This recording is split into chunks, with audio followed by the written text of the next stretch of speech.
जय हिंद दोस्तों, स्वागत है आप सभी का आपके अपनी 13 जून 2025 के इंपॉर्टेंट डेली करंट अफेयर्स की क्लास में। मैं हूं आप सभी का राजा गुप्ता और आज मैं आपको 1282 नंबर की डेली करंट अफेयर्स पढ़ाने जा रहा हूं स्टैटिक जीके के साथ। तो बिना किसी देरी के आज के सेशन को स्टार्ट करते हैं और सबसे पहले मोटिवेशन थॉट। यूं ही नहीं मिलती राही को मंजिल, एक जुनून सा दिल में जगाना होता है। पूछा चिड़िया से कैसे बनाया आशियाना, वो बोली भरनी पड़ती है उड़ान बार बार, तिनका तिनका उठाना पड़ता है। तो दोस्तों, आप सभी भी चिड़िया हैं। अगर आपको अपना घोंसला यानी एग्ज़ाम क्रैक करना है तो आपको डेली तिनका तिनका मेहनत करना पड़ेगा और एक दिन आएगा जब आप पूरी तरीके से सफल हो जाएंगे। लगातार कंसिस्टेंट एफर्ट चाहिए डेडिकेशन के साथ। आइए देखते हैं आज का सबसे पहला इंपॉर्टेंट क्वेश्चन। भारतीय मूल के किस व्यक्ति को अमेरिकन मेडिकल एसोसिएशन AMA का 180 नंबर का अध्यक्ष चुना गया है? तो देखिए यहाँ पर श्रीनिवास मुकुमला को इलेक्ट किया गया 188th president American medical association का AMA का। तो आप यहाँ पर इनकी तस्वीर देख सकते हैं। ये भारतीय मूल के श्रीनिवास मुकुमला हैं जिनको AMA का 180 नंबर का अध्यक्ष चुना गया है और ऐसे इस पद पर पहुँचने वाले ये पहले भारतवंशी हैं। ठीक है, देखिए इन्होंने मिशिगन यूनिवर्सिटी से मेडिकल स्कूल की पढ़ाई भी की है और ये उपलब्धि इनके पास है। देखिए अमेरिकी प्रशासन में बहुत सारे इंपॉर्टेंट जो व्यक्ति हैं जो भारतीय मूल के हैं जो आपसे एग्जाम में पूछे जा सकते हैं। तो आप यहाँ पे तस्वीर में काश पटेल को देख रहे हैं, ये FBI के डायरेक्टर बनाए गए हैं। तुलसी गबार्ड को डायरेक्टर ऑफ नेशनल इंटेलिजेंस बनाया गया है। श्री रामकृष्णन को AI पर व्हाइट हाउस का सीनियर पॉलिसी एडवाइजर बनाया गया है। जय भट्टाचार्य को नेशनल इंस्टीट्यूट ऑफ हेल्थ का डायरेक्टर बनाया गया है। मार्को रूबियो को फॉरेन मिनिस्टर बनाया गया है। जॉन रेडक्लिफ को CIA का डायरेक्टर बनाया गया और पीट हेगसेथ को डिफेंस मिनिस्टर बनाया गया है। देखिए फ्रेंड्स, दूसरा इंपॉर्टेंट क्वेश्चन आप सभी की स्क्रीन पर। विश्व बाल श्रम निषेध दिवस हर साल कब मनाया जाता है? When is world day against child labour is observed every year? तो 12 जून को मनाया जाता है विश्व बाल श्रम निषेध दिवस। कब मनाया जाता है? 12 जून को। तो हर साल ये 12 जून को मनाया जाता है। थीम आपसे पूछी जा सकती है। प्रगति स्पष्ट है लेकिन अभी और काम बाकी है, आइए प्रयासों में तेजी लाएं, ये इसकी थीम है। देखिए दुनिया भर में अभी एक रिपोर्ट पता चला है जिसमें 16 करोड़ बच्चे मजदूरी कर रहे हैं। देखिए अगर ये मजदूरी करेंगे, पढ़ेंगे लिखेंगे नहीं तो अपने अधिकारों के बारे में नहीं जान सकेंगे और अपने परिवार अपने देश को योगदान नहीं दे सकते। तो दोस्तों यहाँ पर इन सभी बच्चों को अवेयर करना, इन सभी बच्चों को स्कूल तक पहुँचाना हम सबकी जिम्मेदारी है। इस दिवस की शुरुआत ILO ने मनाने की शुरुआत करी थी, जिसे हम कहते हैं इंटरनेशनल लेबर ऑर्गेनाइजेशन। 2002 में इसकी शुरुआत करी गई थी। अब बात यहाँ पे ILO की कर लेते हैं। तो ILO जो है 1946 में संयुक्त राष्ट्र की पहली विशेष एजेंसी बना था। संयुक्त राष्ट्र की विशेष एजेंसी है ये और यहाँ पर ये इसमें 187 मेंबर्स हैं। इसका हेडक्वार्टर जेनेवा स्विट्जरलैंड में आपको देखने को मिलेगा। Gilbert F. होंगबो इसके प्रेजेंट में डायरेक्टर जनरल बनाए गए हैं। अब देखिए फ्रेंड्स, मैं आपको जून महीने के महत्वपूर्ण दिवस पढ़ाने वाला हूँ जो आपके एग्जाम में आ सकता है, बहुत इंपॉर्टेंट है। तो 1 जून को मनाया जाता है वर्ल्ड मिल्क डे। 1 जून को मनाया जाता है ग्लोबल पेरेंट्स डे। 5 जून को मनाया जाता है वर्ल्ड एनवायरनमेंट डे और 8 जून को वर्ल्ड ओशन डे। 12 जून को आज विश्व बाल श्रम निषेध दिवस मनाया जा रहा है। 14 जून को वर्ल्ड ब्लड डोनर डे। 18 जून को गोवा क्रांति दिवस मनाया जाता है। 19 जून को world sickle cell awareness day और 20 जून को वर्ल्ड रिफ्यूजी डे मनाया जाता है। 21 जून को इंटरनेशनल योगा डे। 23 जून को इंटरनेशनल ओलंपिक डे और 29 जून को राष्ट्रीय सांख्यिकी दिवस मनाया जाता है और 30 जून को वर्ल्ड एस्टेरॉइड डे मनाया जाता है। इंपॉर्टेंट डे हैं जो कि आपसे पूछे जा सकते हैं। देखिए फ्रेंड्स, आप सभी स्टडी कर एप्लीकेशन को डाउनलोड कर लेना है गूगल प्ले स्टोर से, जहां पर आपको आज की क्लास की PDF ठीक 15 मिनट बाद मिल जाएगी जैसे ही क्लास एंड होगी। और आप कोर्सेस में PDF में भी चेक करिएगा, ई-बुक्स भी देखिएगा, इंपॉर्टेंट फ्री टेस्ट सीरीज भी है, जा करके चेकआउट करिएगा।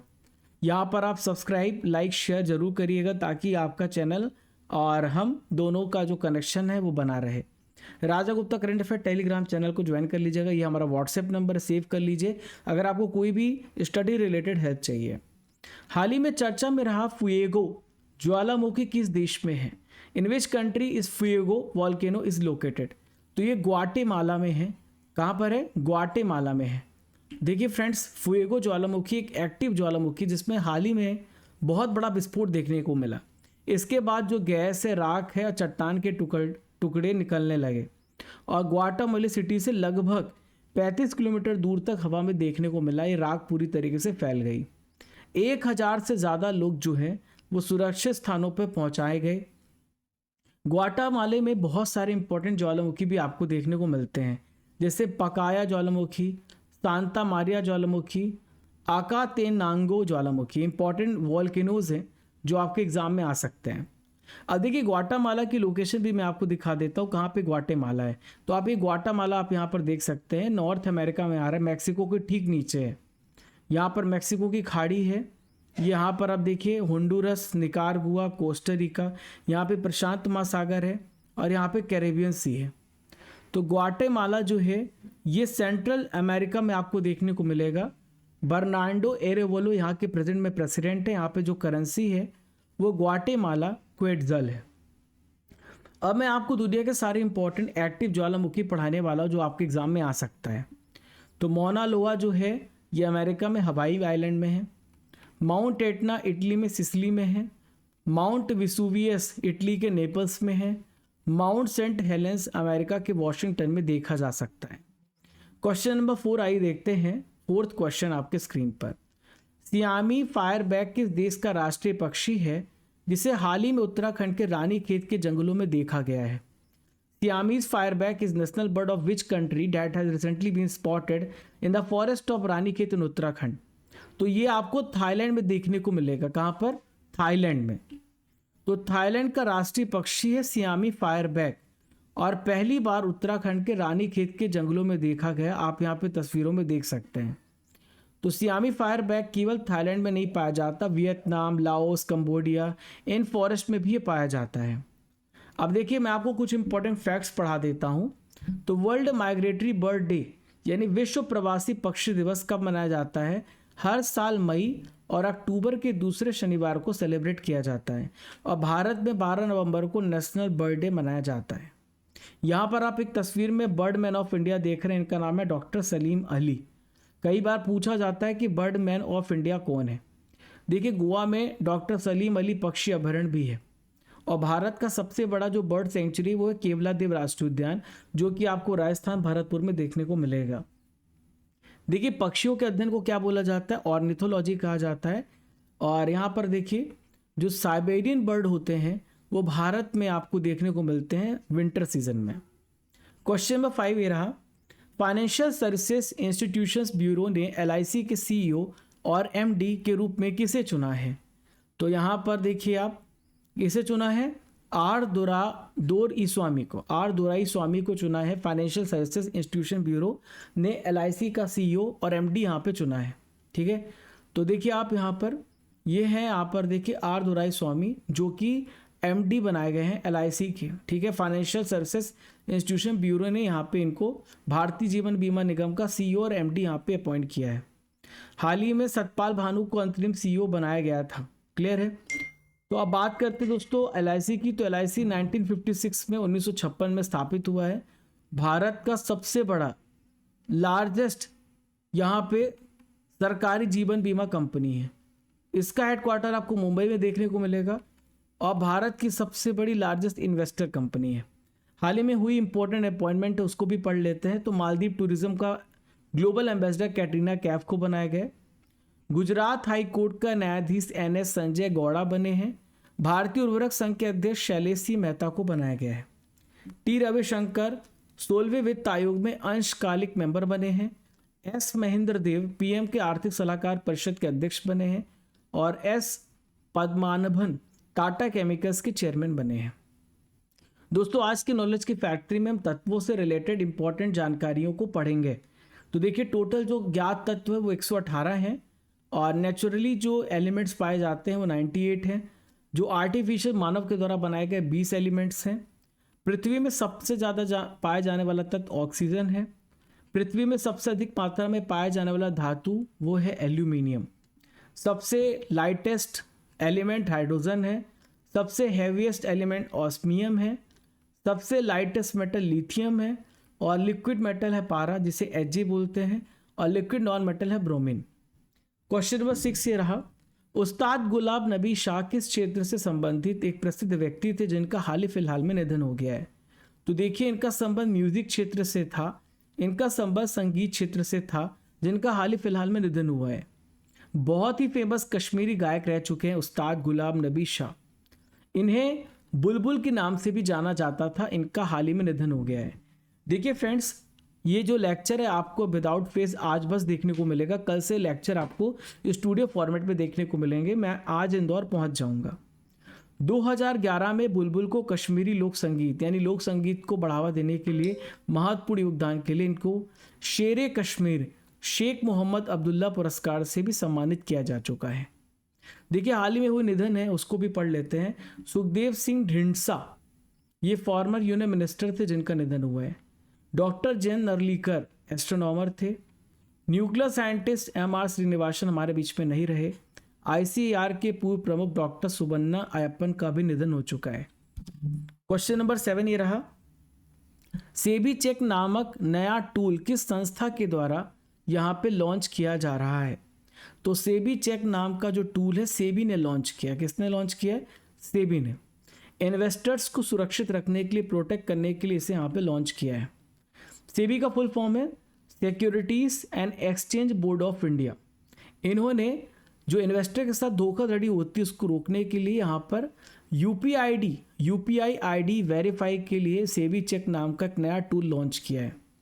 जो इन्वेस्टर होगा वो QR कोड स्कैन करके या मैनुअल रूप से UPI ID दर्ज करके किसी भी जो एजेंट है, बिचौलिया, जो अपने आप को सेबी रजिस्टर्ड कहता है, उसके यहाँ पे UPI ID की जांच कर सकेंगे ताकि उनके साथ फ्रॉड ना हो।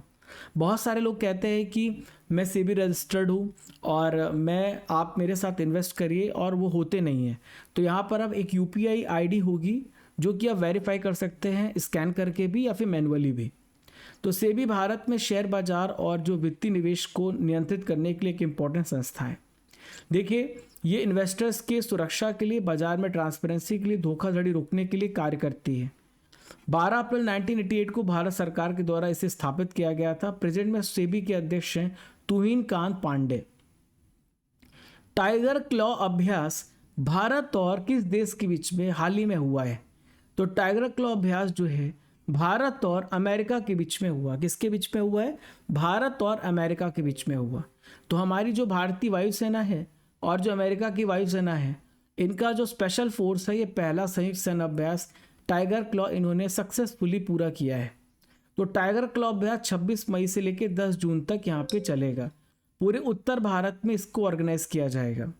और ये अभ्यास कहाँ पर होगा आजकल ये पूछ लिया जाता है। तो चांदी नगर यूपी में गरुड़ रेजिमेंटल प्रशिक्षण केंद्र वहाँ पे होगा। इसका उद्देश्य क्या है? सैन्य सहयोग को बढ़ाना और यहाँ पे युद्ध के समय में समन्वय को आगे लेके जाना। अब भारत और अमेरिका के बीच में बहुत सारे बायलैटरल अभ्यास होते हैं। आइए उन सभी अभ्यास को पढ़ लेते हैं। तो पहले है वज्र प्रहार, तो पहली बार 2010 में हुआ था। कोप इंडिया, तो वायुसेना अभ्यास है, पहली बार 2004 में हुआ था। अभ्यास संगम नौसेना अभ्यास है जो कि 1994 में हुआ था। टाइगर ट्रंप, ये पहला संस्करण 2019 में हुआ था। अभ्यास तरकश, ये आतंकवाद विरोध पर केंद्रित अभ्यास है। तो ये सारी इंपॉर्टेंट एक्सरसाइज हैं जो भारत और अमेरिका के बीच में होते हैं। नेक्स्ट है दोस्तों, किस प्रसिद्ध मंदिर में 270 साल के बाद महाकुंभ अभिषेकम का आयोजन किया गया है? Recently in which famous temple Mahakumbh अभिषेकम was organized after 270 years? तो ये बड़ी खबर है कि 270 साल के बाद तो ये श्री पद्मान स्वामी जो मंदिर है यहाँ पर किया गया है। तो महाकुंभ अभिषेकम एक बहुत ही स्पेशल रिलीजियस जो रिचुअल है यानी अनुष्ठान है जो किसी मंदिर की पवित्रता और वापस से स्पिरिचुअल एनर्जी को वापस से जागृत करने के लिए किया जाता है। तो ये किया गया है। तो केरल में दोस्तों श्री जो पद्मान स्वामी मंदिर है वहाँ पे 270 साल के बाद महाकुंभ अभिषेकम का आयोजन हुआ है। तो यहाँ पे मंदिर का जीर्णोद्धार जो है वहाँ पे वापस से पूरा रिनोवेशन वर्क किया जाएगा, वापस उसे पवित्र किया जाएगा, इसलिए यहाँ पे किया जा रहा है। देखिए मंदिर बहुत सारे हैं भारत में, कुछ इंपॉर्टेंट मंदिर मैं आपको पढ़ा देता हूँ जो आपके एग्जाम में आ सकते हैं, बहुत इंपॉर्टेंट है। ठीक है, चलिए। तो श्री वेंकटेश्वर मंदिर तिरुपति में है, आंध्र प्रदेश में। मीनाक्षी मंदिर मदुरई में है, तमिलनाडु में। बृहदेश्वर मंदिर है तंजावुर में, तमिलनाडु में। दोस्तों आज का आखिरी इंपॉर्टेंट करंट अफेयर आप सभी की स्क्रीन पर दिख रहा है, आइए देखते हैं। एसबीआई जनरल इंश्योरेंस के डिप्टी सीईओ किसे बनाया गया है? Who has become the CEO, deputy CEO of SBI general insurance? तो इनका नाम है मोहम्मद आरिफ खान। तो आप यहाँ पर देख सकते हैं मोहम्मद आरिफ खान को, जिनको यहाँ पे एसबीआई जनरल इंश्योरेंस का डिप्टी मुख्य कार्यकारी अधिकारी, डिप्टी सीईओ अपॉइंट किया गया है। तो स्टेट बैंक ऑफ इंडिया में इनका 25 साल से ज़्यादा का अनुभव है और इनको बड़ी जिम्मेदारी दी गई है। तो एसबीआई जनरल इंश्योरेंस एक यहाँ पर साधारण बीमा कंपनी है, 2009 में स्थापित की गई थी। 2010 में इसने ऑपरेशन काम स्टार्ट किया है। एसबीआई की सहायक कंपनी है जिसमें एसबीआई का लगभग 70% शेयर आपको देखने को मिलेगा। अब बात करते हैं स्टेट बैंक ऑफ इंडिया की। तो 1 जुलाई 1955 को भारत सरकार ने इंपीरियल बैंक ऑफ इंडिया के नाम से इसका अधिग्रहण किया था और ये पब्लिक सेक्टर का बैंक है। तो चल्ला श्रीनिवासलू सेट्टी इसके वर्तमान में करंट में प्रेसिडेंट है। तो फ्रेंड्स आपने 10 इंपॉर्टेंट करंट अफेयर्स को बहुत ही डिटेल से पढ़ा है, बहुत अच्छे से आपने यहाँ पे जाना है। तो फ्रेंड्स अब यहाँ पर आपका टेस्ट होने वाला है, देखते हैं आप कितने प्रश्नों को सही कर पाते हैं। भारत का पहला गोल्ड मेल्टिंग एटीएम कहाँ पर स्थापित किया गया है? हैदराबाद में। तो आप यहाँ से सोना डालकर पैसा ले सकते हैं और इसके अलावा आप यहाँ पर जो सोना भी अगर खरीदना चाहें तो बाई और सेल दोनों होता है। दुनिया का पहला देश कौन सा बना है जिसे जीनोम संपादित, जीनोम एडिटेड चावल की किस्मों का विकास किया है? तो भारत है। राष्ट्रपति द्रौपदी मुर्मू 19 मई को सबरीमाला श्री अयप्पा मंदिर का दौरा करेंगे। मंदिर किस राज्य में है? तो ये केरल में है। ह्यूमन डेवलपमेंट इंडेक्स 2025 में भारत की रैंक क्या है? तो भारत की रैंक 130 है। लुइस कैल्वन किस देश के फुटबॉलर थे जिनका हाल ही फिलहाल में निधन हो गया? तो अर्जेंटीना के फुटबॉलर थे। दोस्तों 12 जून के करंट अफेयर्स को डिस्कस करेंगे, जो करंट अफेयर्स कल आप सभी ने पढ़ा है। भारत का पहला अंडर वाटर म्यूजियम और कृत्रिम मूंगा चट्टान महाराष्ट्र में कहाँ पे डेवलप किया जाएगा? तो सिंधु दुर्ग में किया जाएगा। प्रियंका गोस्वामी ने ऑस्ट्रियाई रेस वॉकिंग चैंपियनशिप में कौन सा मेडल जीता है? गोल्ड मेडल जीता है। कैटरीना कैफ को किस देश के पर्यटन का ग्लोबल ब्रांड एम्बेसडर अपॉइंट किया गया है? तो मालदीव्स का ब्रांड एम्बेसडर बनाया गया है। भारत के किस शहर को ऑफिशियल रूप से तेंदुआ राजधानी घोषित किया गया? तो बेंगलुरु को। ईरान में 8 नए परमाणु रिएक्टरों का निर्माण कौन सा देश करेगा? रशिया। निर्माणाधीन डेटा सेंटर क्षमता के मामले में मुंबई ने वैश्विक स्तर पर कौन सा स्थान हासिल किया है? 6th। आईबैक्स तराना 88.4 FM नाम का एक सामुदायिक रेडियो स्टेशन का उद्घाटन उत्तराखंड के किस स्थान पर किया गया? ज्योतिर्मठ में। किस राज्य सरकार ने सभी इंफ्रास्ट्रक्चर परियोजनाओं के लिए जियो टैग्ड यूनिक आईडी प्रणाली शुरू करने का फैसला किया है? महाराष्ट्र ने। अंतर्राष्ट्रीय आइडिया सम्मेलन 2025 का आयोजन किस देश में हुआ है? स्वीडन में। राष्ट्रीय विधान एप्लीकेशन नेवा को अपनाने वाला देश का 29वां विधानमंडल कौन सा बना है? तो पुडुचेरी है। खान क्वेस्ट 2025 का अभ्यास किस देश में आयोजित किया जा रहा है? मंगोलिया में। दोस्तों अब यहाँ पे प्रीवियस ईयर क्वेश्चन को डिस्कस करेंगे जो एग्जाम में प्रश्न आ चुके हैं। एसएससी 2019 में पूछा गया प्रश्न है, इनमें से कौन सा संवैधानिक संशोधन शिक्षा का अधिकार यहाँ पे प्रदान करता है? तो 86th अमेंडमेंट है।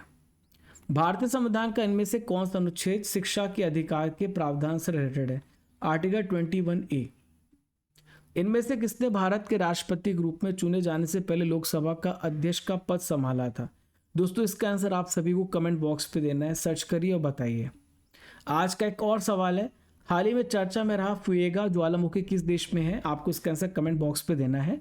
एक तस्वीर आपको और दिख रही है, आपको पहचान करना है तस्वीर किस महान पर्सनालिटी की है।